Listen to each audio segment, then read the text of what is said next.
So we have entered the end of the first week of winter here in Kagoshima, and it's time to do a bit of maintenance on the old Honda lawnmower.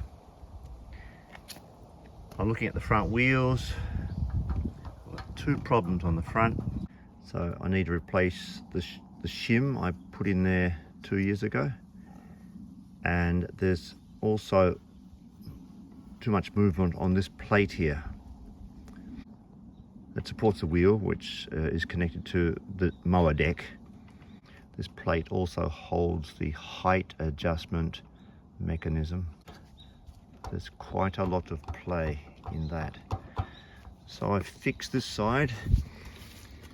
I've made a handmade shim out of very thin metal, and I've placed it, as you can see, in that position right there, and that has removed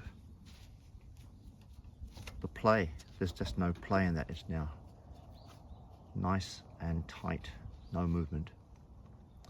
So I'm going to do this one next. So happy about that. That's shimmed up. It's a little bit stiff, but it does move.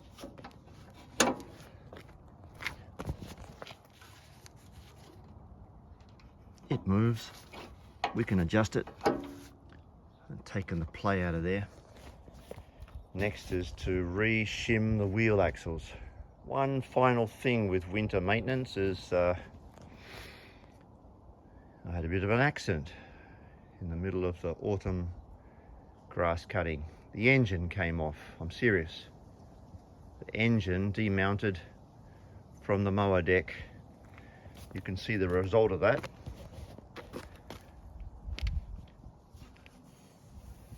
This has just been re-welded.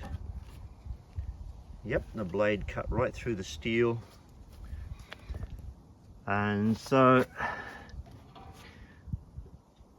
we've welded some washers in here on the back side of the plate. And on the front side, we've got, well, a new foundation. 4 new separate little plates mounted and welded to take the engine. Just to recap, the engine dismounted from the deck a couple of months ago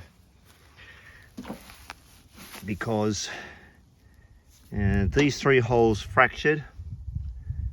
I wasn't even aware of any wobble actually. This one remained intact, but barely. There were 2 fractures coming off in this direction, and gave me a bit of a shock. So in our small town there is a master craftsman, works in metals, platinum, titanium, stainless steel, that kind of thing. I asked him to place a new mounting ring on top of this, but he came up with this idea. He's put these little T-sections here and welded them on.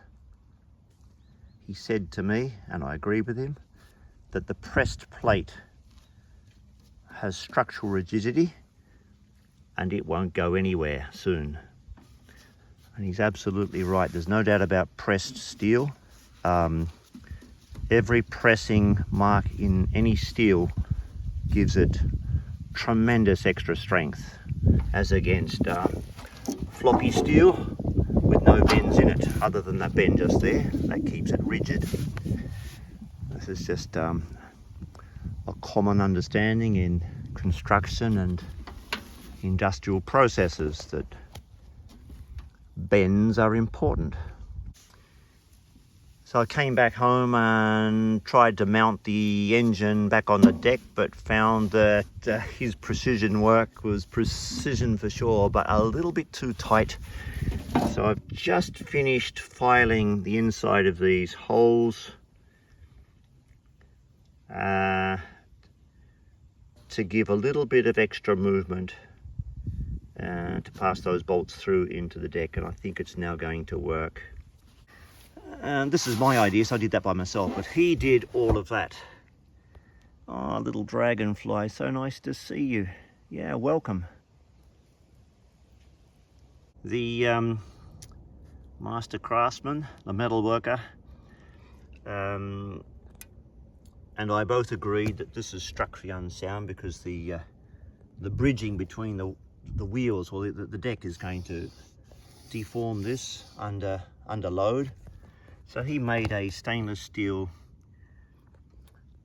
opening to a precious cave, if you like, and this helps me to eject all grass that's wet, which is, you know, unavoidable in the summer because our moisture content of all grass is just so high in the subtropics here.